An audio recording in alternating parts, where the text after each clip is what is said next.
So let me introduce our discussants and just kind of remind you, if you haven't been to Café Europa before, that the concept is that we are in a cafe in Europe, gathering after we've taught our classes, unwinding with a bottle of Perrier, just sort of talking about interesting sorts of topics. And you are also part of the cafe, right, without the cool table and the Perrier, but you're eavesdropping and on our conversation, and you will have a chance to, maybe pipe in and offer some of your insights as well.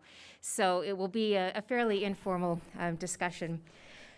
The participants are Carter Charles, who is an assistant professor of religious education who left a tenured post in France, in Bordeaux, to come and teach here.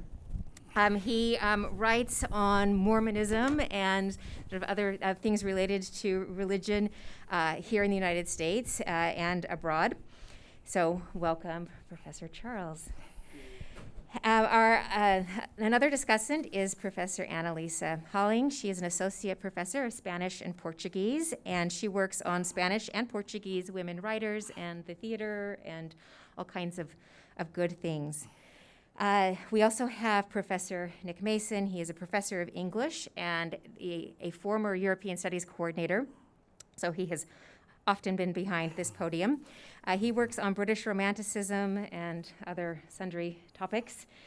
And I will also be participating in this. In addition to being the coordinator of European Studies, I'm also an associate professor of the history of art. And so I'm going to put that hat on as I move over to the table. So,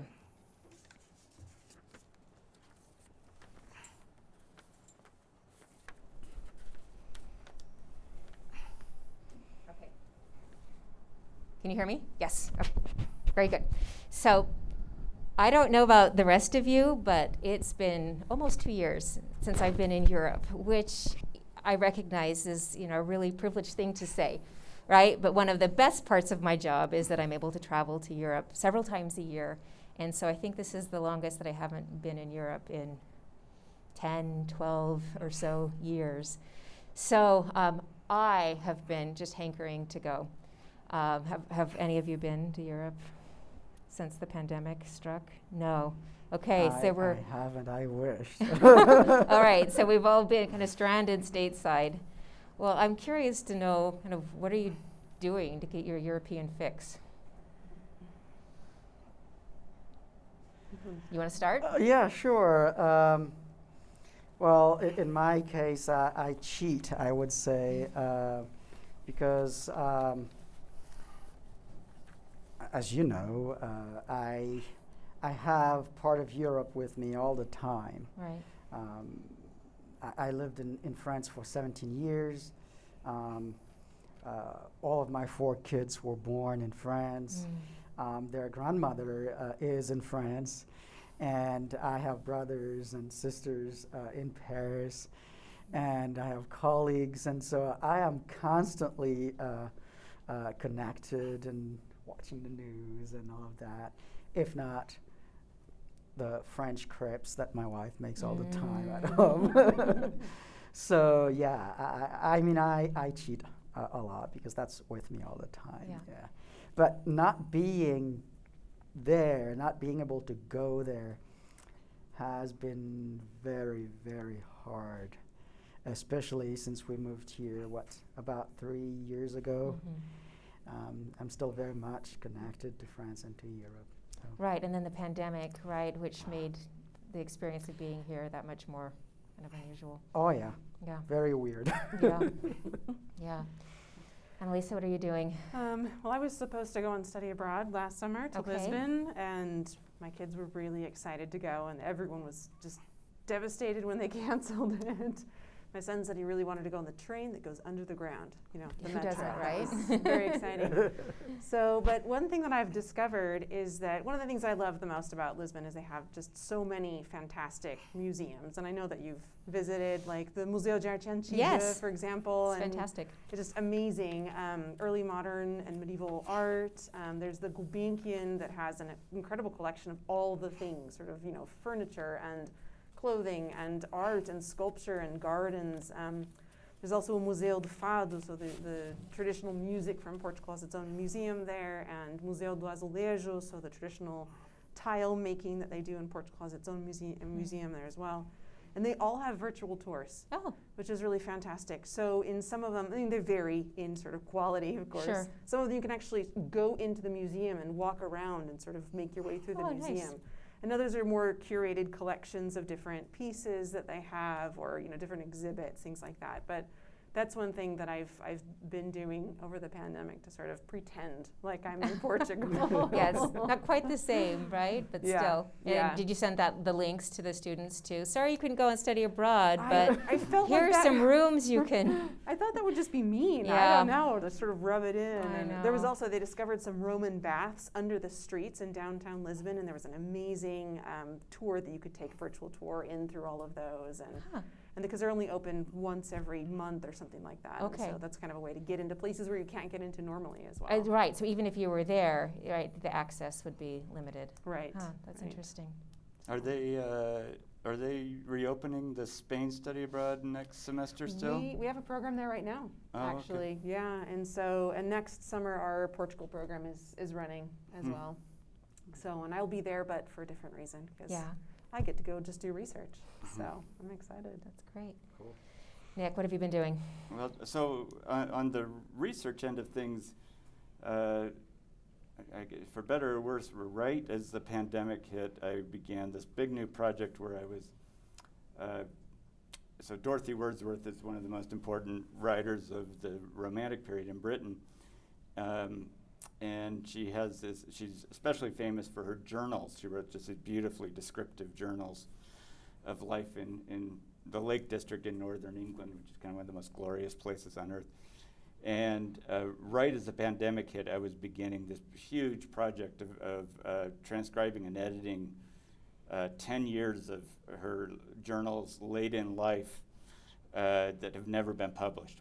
And so on the one hand, I mean, at least in the head, I've been spending every day in the Lake District working on the journals, but it just killed me not to be able to get there. I mean, both on the kind of the quality of the work, there are just things you can't do without being there. Right. And then just kind of affectively. But in terms of the Europe fix, I guess the silver lining, if you will, of the timing of the pandemic is it hit right at kind of what they're calling peak TV era. And something really kind of exciting has happened in the world, in the media world, at least the visual media world. So for forever, the stereotype of Americans, which is a well-deserved stereotype, is you cannot get Americans to consume media produced. We'll do Britain, but especially things that originated in a foreign language, we just won't do, and that's kind of across the board. And it got to the point where, I mean, there are just ridiculous things that just even in this century where there will be a TV show that's a hit in Norway or somewhere, and they will totally rip the entire thing off to put it in the States. Or the most ridiculous example is, the terrific British crime series, which I know you're a fan of, Broadchurch. Right. Not only, which is not, it's in thoroughly intelligible Queen's English, most of it, right? I mean, this is not like rich Scottish accents that you can't. And but they figured that to really get an audience in America, they needed to turn it. They turned it into Grace Point, move it to America. But the most galling thing about it was that the lead of the British version was David Tennant, the lead of the American series is David Tennant. Somehow, if it weren't in Kansas or wherever, I haven't watched the new, we wouldn't watch it. But so that's kind of the old rap, and it's a mark on our national character at some level. But Netflix, in particular, and to some degree HBO Max and Peacock and some of these other streaming services that are owned by kind of transnational companies, have just been complete game changers, especially with TV series from foreign. And it works in kind of two levels. On the one hand, there's all this content that's easily accessible, but roughly only about a third of Netflix's global subscriber base is in North America, which means that this huge, multi-billion-dollar company has a global audience that it can pump huge amounts of money into production values. And so, understandably, if Americans were watching TV series that had, a $20 million budget per season, if they turned to a Portuguese series that had $100,000, it might not look particularly good. Well, those days are over. If you've got kind of a compelling action plot, and so Lupin from France I was thinking about that. is a big hit. I mean, it looks I every binged bit as that whole beautiful. thing. Or like there's some Israeli series that are just gorgeous. And Call My Agent from out of France, very funny, witty comedy. Bank Heist, Round of Spain. Bank Heist, Yep. or Money Heist. Or Money Money Heist. Heist. Money Heist, Yeah. yeah. What's the Spanish title? I found it insulting the way they. It's something paper. Yeah, it's something Yeah. yellow Oh, Papel. in the cafe. Oh, I forgot. Anyone anyone eavesdropping on our conversation? Or correct anything? Feel free to jump in. They're probably all sleeping by now. I haven't We seen. have Café for you. There's apparently the number one. Find it. So Netflix carefully guards its data. Is notorious for this. But at the end of 2020, they released lists of their most popular international TV series in America. And at the top of the list was one called Barbarians, which I haven't seen, but it's from Germany, and apparently it's got all of your Game of Thrones production values kind of thing. So Interesting. La Casa del Papel. yeah. Casa de Papel. So The House of Paper. The House of Paper. Yeah. Yeah. I'd be curious to hear you guys a little more about Lupin, because Oh, I love at home we were like, it felt like we were in France as we were watching it, because of course everyone knows Omar Sy, the lead actor on there. I don't, did you watch it? Yes. I did. Do you Yeah. think? I binge watched it. Which show are we talking about? Lupin. Lupin. Oh, I haven't watched that one yet. It's been in my list for a long time. I watched Call My Agent. That one's fun. It's so good. And that one turned I can't remember her name, but one of the female stars of Call My Agent, that became her vehicle, that she was just in a Matt Damon movie. So she's kind of crossed the ocean. Yeah. And I had seen that actor in, what's that movie that he takes care of the man that's Untouchable? paralyzed? Yes. Untouchable. So good. That's a great movie too. So I'd seen him before, but he's fantastic. It's just great. He's so And good.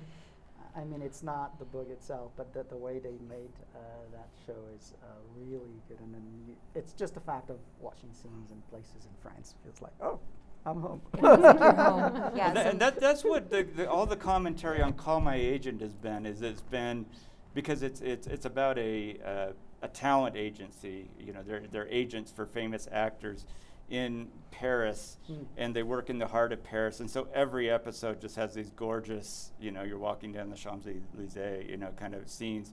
And so it's very much, like mainlining a Parisian vacation from your COVID-infested home. Well, that's what I was going to ask you. I mean, I think you said that this trend began before the pandemic, and so it seems like maybe it just coincided with this kind of access to more international fare, right? I mean, how has the pandemic maybe accelerated that, do you think? I think it's just, again, Netflix doesn't give us data, but just anecdotally, it's been explosive. Granted, there's so much more content than there's ever been, but people, there's only so much you can consume. And so, and it's not just new shows. So probably my favorite European TV series of the last 10 or 15 years is Borgen out of Denmark, which is Fantastic. it's kind of a must-see TV series on lots of levels. But it's fictional, but it's one of these kind of fictions that predicted the future, because it was a fiction about the first female prime minister of Denmark, and 5 years later they got the first female prime minister, and it had been out. It was like 2010 or something like that. It was a hit in Britain. I kind of watched it just kind of through the European studies, and all of a sudden in the pandemic, it was just leaping up the charts of Netflix. Right. And to talk about just kind of the little bit of data that we have in terms of what's changed. So looping was, if my understanding is right, it was the first subtitled TV series to crack Netflix 10 most watched in the U.S.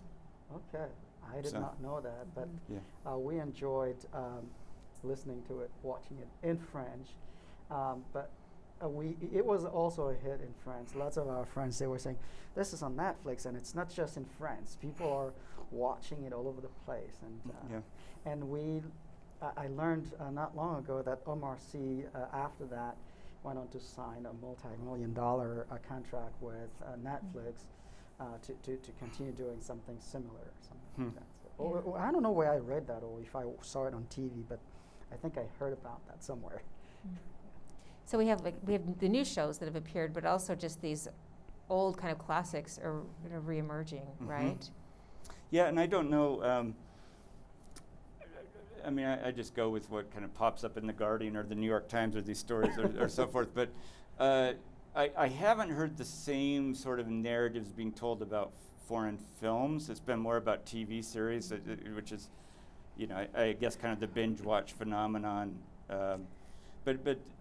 And maybe someday we'll have good science that will show that one of the side effects of COVID was that American resistance to subtitles was weakened, and that for the first time we were capable of reading while watching, I'm kind of like the rest of the world. I'm curious about the other members in the cafe. How many of you have watched something with subtitles in the last few months?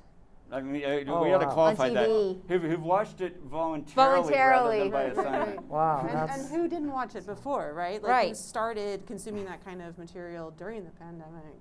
Yeah. Yeah. And there are even little things, like what was the, was it it was one of the recent Marvel movies. What was the last Marvel movie that just came out? Shang-Chi. Yeah, Shang-Chi, in which there were significant parts of the dialogue at the beginning were in, I guess Mandarin is what they were in.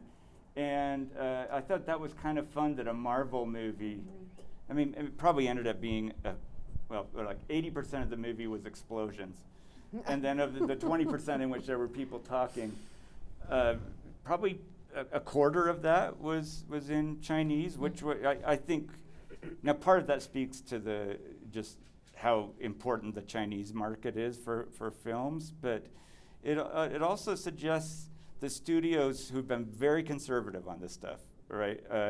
They're just kind of dipping their toes in the water of saying, okay, people might be willing to go there. Well, they did it with Coco too. I mean, Yeah. I watched it with my kids. My kids speak Spanish, and it was the first time they'd ever seen a movie where there was a bilingual character like them, Very and that was. interesting. And was it? I mean, I remember, from Coco, had like translated Un Poco that. Loco, and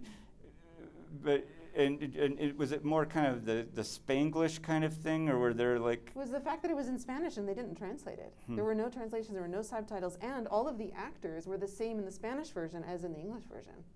And that's a first. Usually you have two separate sets of actors doing different languages, but they cast all bilingual. So I mean, the one, I mean, this is an area where I think a few of the people here in the cafe were in my European literature class last winter, and one of the themes of that class is just how embarrassing both America and Britain are when it comes to picking up a book that was originally written in a language besides English. I mean, in many ways, it seems like literature should be the lowest barrier of entry, because you're going to be reading regardless, right? And it's translated, and a good translation, there aren't any particular language issues. But yet I've seen no sign at all, especially in America, Britain's doing better than we are, of America breaking this long-term trend that's sometimes called the 3% problem. 3% of the books, year in, year out, sold in America were originally written in a language besides English. And so, when you think what maybe a quarter of the world at most is English speaking, that means that 75% of the world's stories we're just ignoring. Right. There, just for kicks, I looked at the Amazon's 50 best-selling books of 2020, the big pandemic year. And there happened to be more BYU alumni on that list, two, Stephanie Meyer and Tara Westover, than international writers who originally wrote texts in language besides English, which was 0. So that's still that's another barrier. Not even a plague could cure us of that. So. Feels like you or me and died in America. Yeah, like not even like Camus' The Plague made it onto the top 50 list last year. So one of the things that's been interesting to me is, 'cause I'm used to going to museums, right, is, first of all, I just didn't set foot in a museum for over a year. And kind of watching museums try to pivot and, like you were talking about, have these virtual tours or make their collections accessible, or have lecture series or other kinds of things just to kind of remain afloat. But one of the things that's just become a kind of sensation are these immersive Van Gogh experiences. Maybe some of you are getting that on your social media platforms, kind of promoting that. And I have not yet been to the one that's here in Salt Lake. I hope to get there. There's actually another one that's going to be opening at the Leonardo that is from Monet to Kandinsky. So same sort of idea, immersive, where you go in and there are the projections and you're in the Van Gogh painting, right? Or you're in the Kandinsky painting. Now, this didn't actually begin in the pandemic. These immersive shows, I remember reading about the Van Gogh one in Paris in maybe 2016, 2017, and thinking, do I go and have that experience, or do I go and see the art, right, instead of pretending that I'm, in the wheat field with crows, right, that I can actually go look at Van Gogh's wheat field with crows. And so in Paris, it seemed like there was no choice, right? I mean, in terms of what you're going to do. But Salt Lake City, we have no real Van Goghs here, right? So I don't. I texted you about this a couple of weeks ago. I know. asking whether to buy tickets or not, because I could see this going either way, right? Right. In terms of, it's like the Disneyfication of Van Gogh, and frankly, yeah, we don't have any Van Goghs in Salt Lake, nor do we right now when they're doing a digital right. Van Gogh. I mean, right. So what's the word on the street in your world, in the art historian's Sure. world, about, like, is more pro or con on this? Okay, so I think art historians are happy to have an artist kind of go mainstream and the spectacle, and people are as likely to go to that as a Marvel movie. Maybe not as likely, but okay, that's a stretch, right? But putting it closer than just going to a museum, and maybe kind of habituating people to that idea of looking at art. But obviously, it's a spectacle. It's a light and mirrors and kind of show that might whet your appetite for seeing Van Gogh in person. But is there right? any argument that so I've been to the Van Gogh Museum in Amsterdam a couple of times. Yeah. I love Van Gogh's work.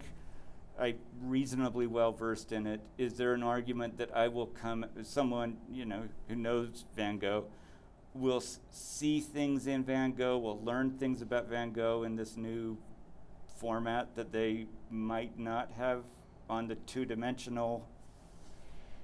I mean, there's some educational components to it. Of like, you learn more about the biography and that sort of thing. Are you going to notice details in a painting like a connoisseur? No, right? Because you're not seeing the painting. So there was a New York Times article when the Van Gogh Immersive, there were two actually that are traveling. They were both in New York at the same time, and so one of the art critics wrote, a pretty sharp critique of this phenomenon and really worrying about the kind of the Disneyfication of art.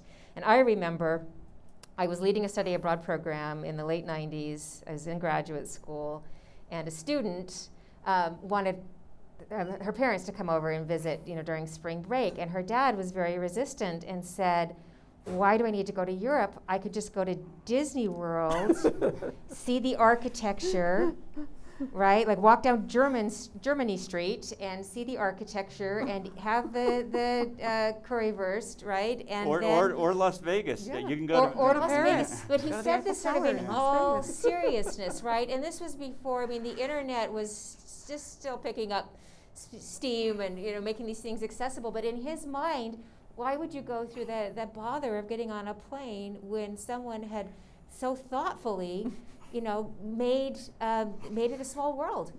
And so these are not kind of new issues, right, of making these things popular. So there's a museum in France that we actually took some of our students to a few years ago. That's like an impressionist experience, and it's about halfway between Paris and Auvers-sur-Oise, which is where Van Gogh died, right? And you go to this museum, and they have no art there, but you get on a little train, and you are going out to the countryside, and the paintings are flashing before to the side of you, right? And there's the bell, and you just feel like you are at one, right, with these impressionists who are going out to paint the countryside. And there was something I felt about sort of acclimating my students to the idea of the journey from the city to the country and the changing that maybe helps you get kind of in the mindset for it. But of course, there's no comparison between a work of art, right, and the kind of, like I said, the show around it. Okay, while we're on this topic of CGI digital remediation, have any of you seen the new ABBA videos? No. I No. haven't. No. Okay, this is a must. This is one way to appreciate Europe Anyone from in the afar. cafe seen the new ABBA? So ABBA, of course, I think everyone knows ABBA, right? In many ways, ABBA is kind of one of these fascinating case studies. On the one hand, it really was a Swedish group who in the 70s rose to the top of the charts in the United States. But to do so, they needed to be exclusively in English, right? But they, after 40 years of not making any music together and saying they would never make any music together, they reunited and put out this, I think it's a whole album.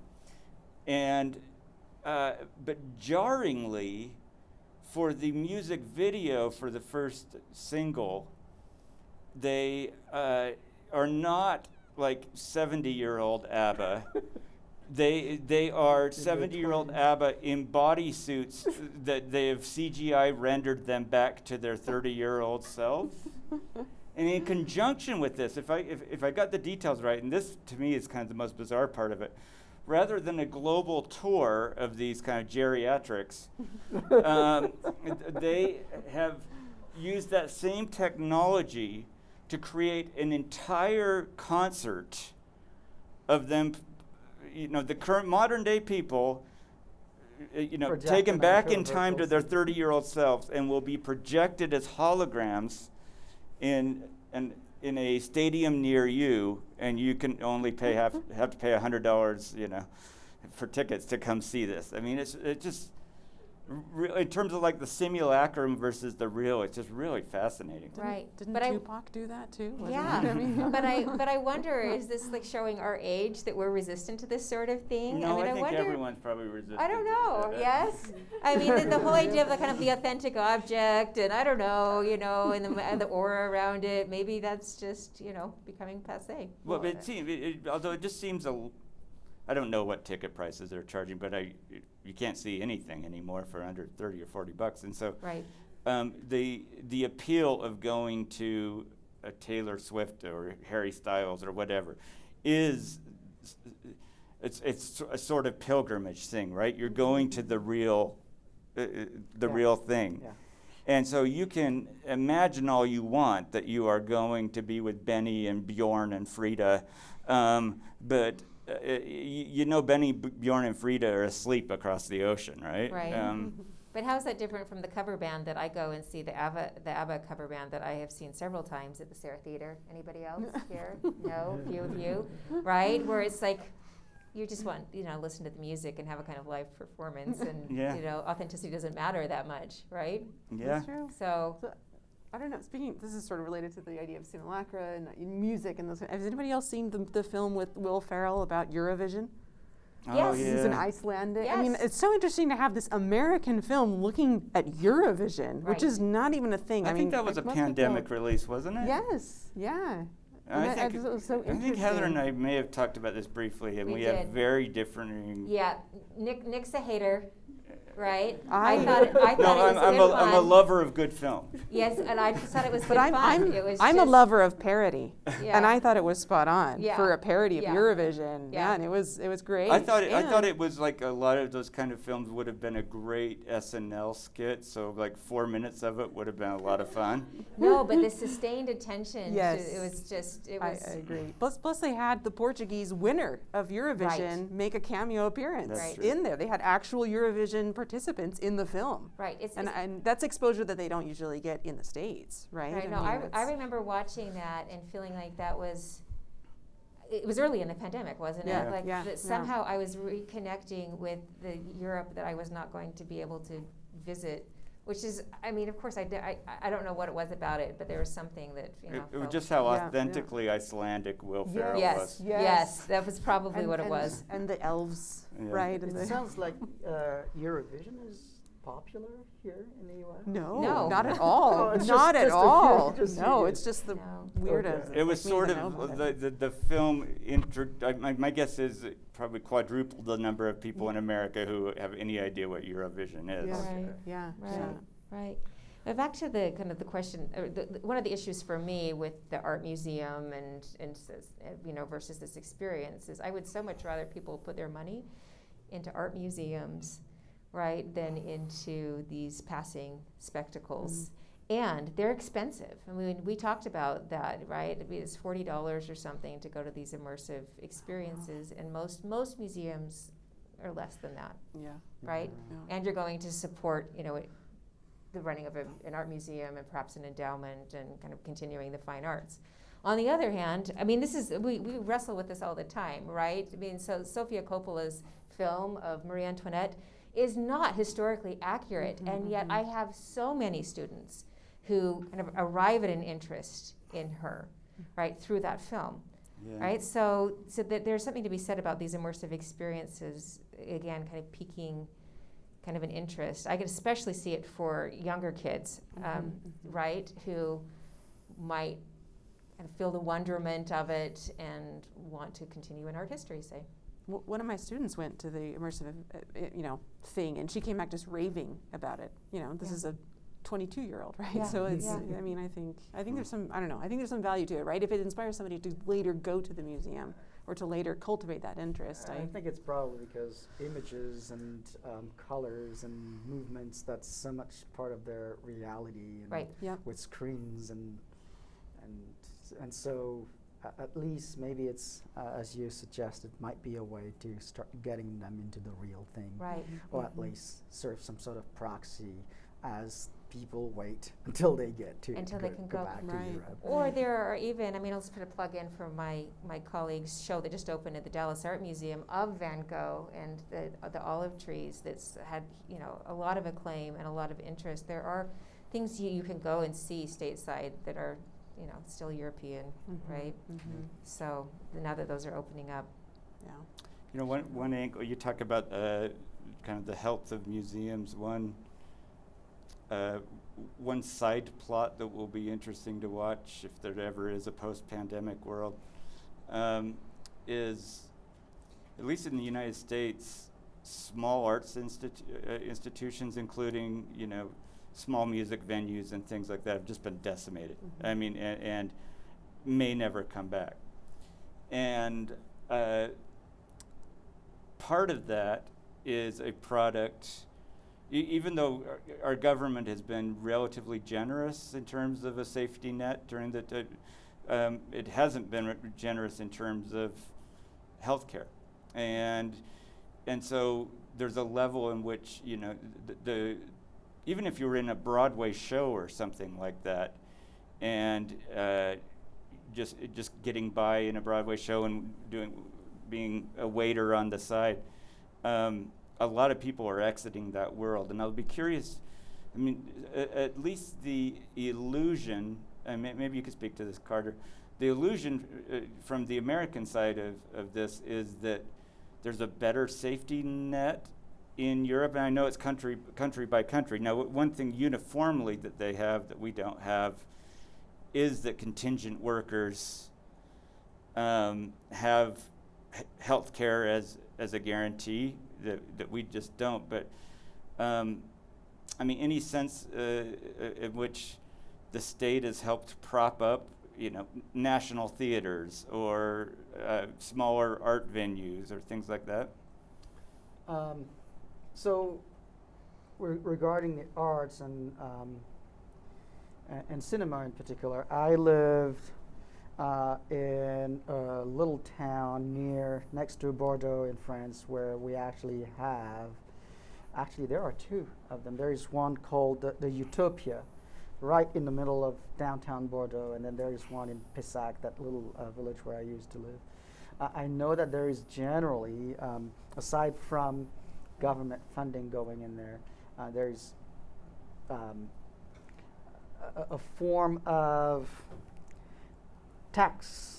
collective taxing of people that go towards funding what they call, I don't even know the language in English, they call it les intermittents du spectacle.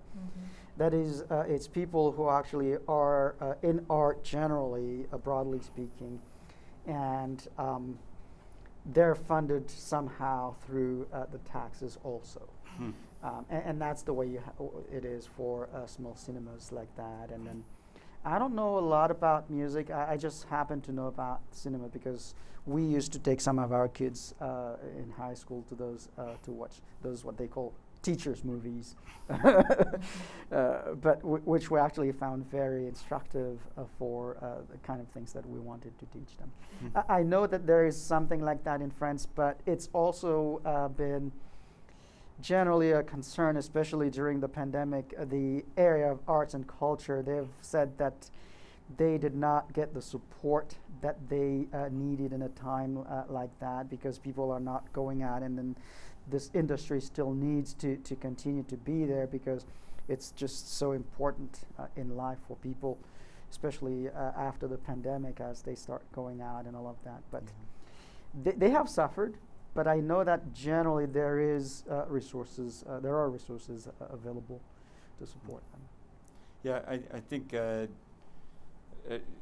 least among like pop musicians, rock musicians, I mean, one of the stories I've heard for anyone short of kind of superstars is just the whole economy is shifted such that you don't make any money anymore on your recordings, right? I mean, the streaming is Right. negligible, and so they were relying entirely upon live shows for their income, and so kind of end of careers and go into the tech sector or whatever.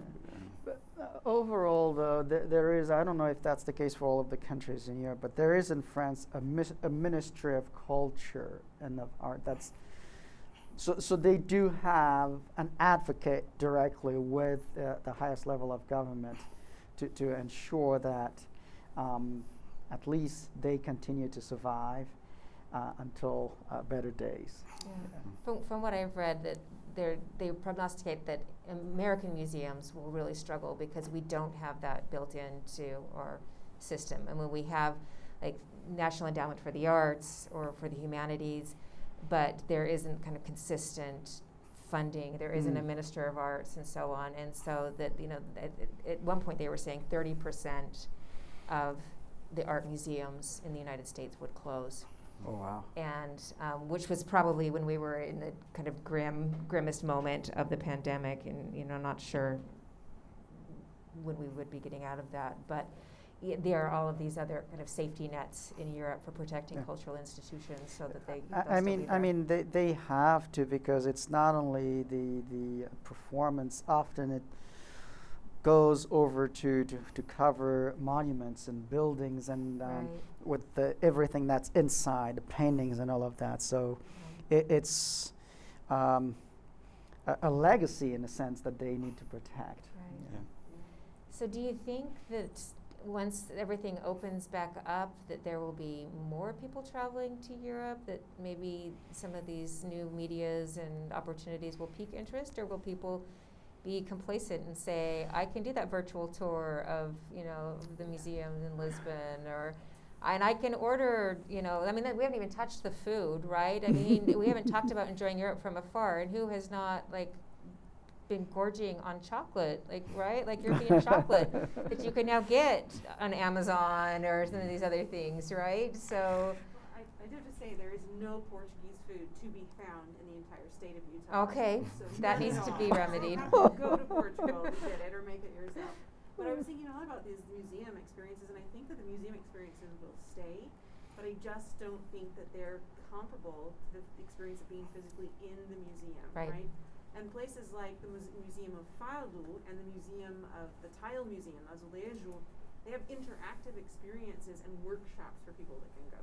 Right. And those kinds of things you obviously can't get from afar. Right. So I think it's going to be sort of like that interactive Van Gogh exhibit, that they'll leave them up as to whet someone's appetite, but you won't get, it's just not the same experience. It's not even near, the same caliber of experience you will get when you actually go to the museum. So I don't see it replacing anytime soon the actual physical experience. I would hope people will want to go, but as I have been looking at airfare, I was under the impression that even with government subsidies all over the world, basically, to airline companies, prices are extraordinarily high to me. And I am under the impression that this might be dissuasive in a sense to people to travel. I would love to see them go, but I look at the airfare and say, you gotta be kidding me. My sense was, it seemed like the conventional wisdom 9 months ago was that Europe, we had a vaccine coming down, the pandemic was ending, blue sky ahead, and Europe will just be overwhelmed with people who postponed their trips. And anyone's guess is as good as mine, but my sense is the deeper we get into this, and the more sort of blue sky and then a big rainstorm and blue sky is that I think people. Partly people are going to be jittery for a little while about committing, especially if there aren't kind of good, if the airlines aren't going to be reimbursing. And then the flip side is I do think there will be a lot of price gouging, at least initially, as hotels and restaurants and cultural institutions. You already see this at some level, at least just anecdotally, just the few touring musicians, it seems like ticket prices have doubled over the course of COVID. Right. Well, I do think, I mean, in some ways, these new opportunities and sites and so on have made European culture more accessible, right, to people who otherwise, couldn't go, right, for financial reasons or and so I hope that remains. I mean, I hope that museums and these other places feel, that need to meet that audience too, Yeah. right, and have a greater global outreach. Yeah, one thing that I would love to see them do is pretty much like what the church did after the Broadway Book of Mormon. You've seen the show, now read the book. Well, Yeah. you've come to enjoy this immersive experience. Now go to Europe and see the real thing and have the real smell and see the real thing and taste the real food and all of that. I mean, it's worth it. The 8-hour flight or whatever is it? 8 hours from here. 11. Well, the best thing ever invented is the nonstop to Yeah. from Salt Lake City to Yeah. London, Amsterdam, or Paris. Yeah. So. Well, I've seen a lot of workshops. I mean, there were already workshops, in different museums, but I've seen other things like how to make pastéis de nata, right? Like culinary workshops, and I've Right. seen a lot of workshops pop up in the Bertrand, which is like a big bookstore in Lisbon, about different literary movements and things that they didn't have as much of before. And I think it's a way to sort of get people to come back, into the public sphere and participate in this culture. right, right. Well, I think that is your statement was really apt about you've seen the show now. Now read the book, right? Yeah. So I think we'll, on that note, just invite if there's anybody in the cafe that wants to share what they've been doing to enjoy Europe from afar. You talked about museums and concerts, but what other things do you have an idea as far as how to experience Europe without going there? What other things are out there? What other things? One thing that we do in my family is we make Portuguese food. Find a recipe online or find a video online that shows you how to make it, and it's actually an authentic sort of recipe, and try to replicate it at home. I think food is a great way to connect with the culture.